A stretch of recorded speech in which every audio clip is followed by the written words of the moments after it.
Hello everybody, how are you guys? In this video, we're going to talk about 10 more crazy fun things to do in Columbus, Ohio. And I thought we'd take it by town, by suburb, by town, by neighborhood. And one of the places that would be fun to start is here in Reynoldsburg. Now, Reynoldsburg is on the east side of town. It's just east of the 270 Outer Belt and is home to Black Lick Woods Metro Park, which includes the Black Lick Woods Golf Course. Now, what's fun about the golf course is that Black Lick Woods, every hole, if you play a full 18, at least two people, on every hole, you get a free sandwich. So on the first hole, you might get a bologna sandwich. On the second hole, you might get a meatloaf, a sandwich. And the third hole, you might get a pastrami and Swiss. And so you have all the energy you need to finish the round. Now, if you don't feel like you can take the sandwiches with you, they will take them from you and donate them to the less fortunate people that need a sandwich. And that's a unique and fun thing about Black Lick Woods Golf Course. Free sandwich on every hole. Now, at least two players have to play. And typically they would share a cart or walk. All right. So you get the idea. That's a cool one. All right, now let's go to Gahanna. Gahanna is on the north side of town. Well, northeast, I guess you could say. Yeah, northeast. East, northeast, depends.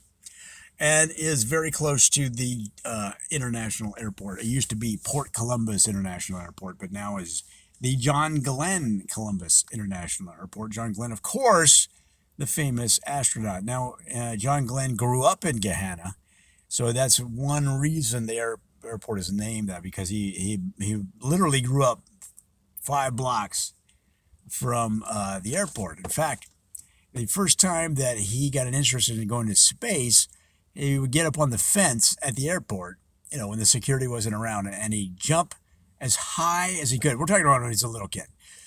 Jump as high as he could, right? Trying to grab planes in the air. As planes took off, he'd try to grab them, right? And he'd jump in off the fence posts at the airport. And at first, his parents were like, well, this is an odd kid. But obviously, it's an interest in space that led to a hugely successful career. And you can see the fence posts. There's 2 or 3 of them that are designated as those that are official fence posts that John Glenn jumped off of, trying to grab airplanes as they went into the air. Of course, the airplanes were, a mile away or whatever. There's no way he could have done it, but that's how he got the initial interest in space, and that's in Gahanna. All right, let's go back up. Let's go back up, round and round. All right, so the Huber Ridge, Sunbury Woods, Little Turtle. All right, so Little Turtle is a longtime northeastern suburb of Columbus, and has a golf club, has a lot of developments. Now, the story behind the Little Turtle, there was a family of turtles that lived in the courthouse, okay? There was a mother, a father, a brother, a sister, and then there was some cousin turtles that lived in the courthouse. And the littlest turtle, who they called Little Turtle, was the one that would walk around. I mean, we're talking a real tiny guy, but he'd walk around and everybody loved him. And one day the mayor of Little Turtle decided to propose to his then fiance by sending the Little Turtle to her. They both worked at the courthouse, at the government offices there. To her, put the ring on the turtle's back. He taped it to the Little Turtle's back, and he sent the turtle to her, right? Which sounded like a good idea, but now everybody knows what a ring box looks like. And it's taped to the back of a turtle going, 0.0001 miles per hour. So he sets it on the desk, and here's the turtle coming across. And she's like, oh my goodness. And so she was thrilled and somewhat perplexed at the same time. But that day is when they changed the name, the former name of the town, from Osmondville to Little Turtle, because that charming story stuck, and it's been named that ever since. Today, you can rent an apartment, buy a condo. It's primarily residential. And then, of course, there's also the golf club at Little Turtle. Golf plays a big role in this community, as you can imagine. Jack Nicklaus coming from Columbus, Ohio. All right, so then let's go up to Sharon Woods. Now, Sharon Woods Metro Park, named after, of course, the two people that were instrumental in creating the park, and that was Albert Sharon and Mary Woods. They didn't know each other. In fact, they were neighbors on that property. This land used to be owned by those two people, and we're talking back in the 20s. And they got in a huge fight, and they used to throw oranges at each other over the fence. They'd launch full-on ripe oranges at each other, apples, bananas, pears. They'd have basically a food fight every day. Every day after their friendship fell off, they'd launch, and then Albert starts throwing bags of bread, potatoes. You know, he's playing dirty, basically. And this went on until the local city council said, listen, we got to stop. And in fact, I'm using eminent domain. We're going to take your property. We're going to send you both to live in Chillicothe. And then we're going to make this into a metro park. Really fascinating. And today you can go down and see where that line was that divided their property. And you can still see some of the marks in the ground where the fruit and food would hit the ground, and they tell you not to touch anything because you don't know if anything's live from those days, live armament.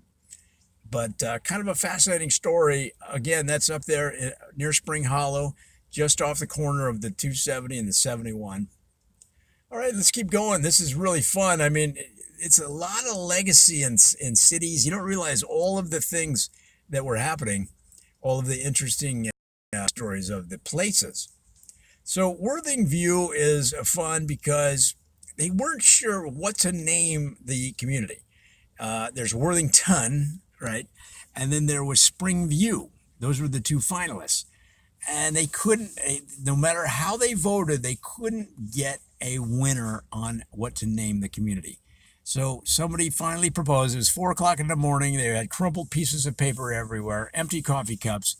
Somebody had gone out for pizza. All the pizza was eaten, and the city council still could not come up with a name for the town, for the community, for the neighborhood. And so finally, some genius said, look, how about Worthing View? And I swear there was an audible gasp at the city council chambers. And then somebody yells out, like in the old British style, they're like, brilliant! And ever since then, that little community has been called Morning View. All right, now a lot of people ask me about Dublin. Dublin, of course, one of the fastest growing communities in the United States.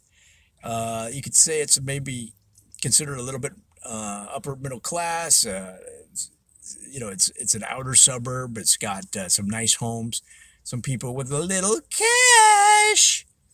But that's not what makes it appealing. What makes it appealing is all of the fun things to do. For example, here's Indian Run Falls, right?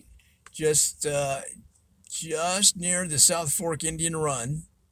Okay, you've got Dublin Heights, which is a area where the hills go up from the flatlands of Dublin, so they overlook the town, and a lot of the rich people live up there in the heights, so they can kind of lord it over some other people and say, look at all those people in the flatlands. But of course, nobody cares about them because they're boring. All the fun people are down in the flatlands anyway. You've got Waterford Village, Metro Center, and of course, Upper Metro Place. Now, a lot of people say, well, where's Lower Metro Place? Listen, this is Dublin. We can call it whatever we want. That's what the answer was when I posed that to a local historian. And what's neat about Dublin, it's on the Scioto River. So in the old days, See, this side is Columbus, and on the left side of this blue line in the middle is uh, this Scioto River. Okay, Scioto River runs north and south right there, and so there used to be right here back in the 1870s. There used to be a line of cannons on the Dublin side. They'd shoot cannonballs into the Columbus side. Columbus, for their part, were pretty smart because all they did was they built giant.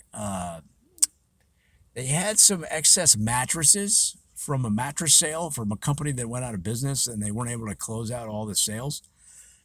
Excuse me. So they set up the mattresses to bounce the cannonballs back at Dublin. And what's funny is Dublin didn't realize what was happening for a year. So Dublin and Columbus got into the usual scrapes that communities do when they try to secede from a city. And they got into a little scrape way back. So people barely remember this. So Dublin would shoot cannonballs at Columbus. Columbus would line up those mattresses, shoot them back without any effort whatsoever. And Dublin, for some reason, thought it was smarter to shoot them at night. So all they knew is the cannonballs came firing back with no sound, thinking that Columbus had developed some kind of advanced quiet cannon. Really fascinating, and that's why there's a park there marking the area, the Riverway Park. And again, you can see a lot of the cannonballs from those days still there. So Dublin, just a lot of things to do, and one of the favorite things to do just in modern day Dublin, if you don't like the history and the cannonball thing, they do have a 10-story driving range. So you might have been to golf driving range that are 2 stories tall. Now this one is 10. Some people say they're adding on. I haven't been over there lately. It might be up to 15 stories now. So you can launch golf balls from basically what would effectively be the 10th story of a building. And guys, if you think you can get some distance off the top deck of a double-decker golf driving range, practice range, wait till you're 15, 10, 12 stories in the air. Guys, you can launch it so much farther. It's unbelievable. In fact, the driving range had to buy the local homes around there. And some of those people had lived there since their families had been in Dublin since the 1890s. They bought those homes, and because, for one, the golf balls were coming in through the roofs. People were eating their Cheerios, and here comes a golf ball flying with such velocity, it would penetrate the roof and then drop into their Cheerios, into their Fruit Loops. And this one guy, Old Man Webster, he had enough. He said, forget it. Well, the timing was good because the golf course said, the golf driving range said, look, we're just going to buy you out. So they paid $1 million over retail for each of 10 houses, and now there's plenty of room to launch balls. So if you're a good golf driver, if you like to, smack the long ball, get up there on the 15th floor of this place and let her fly.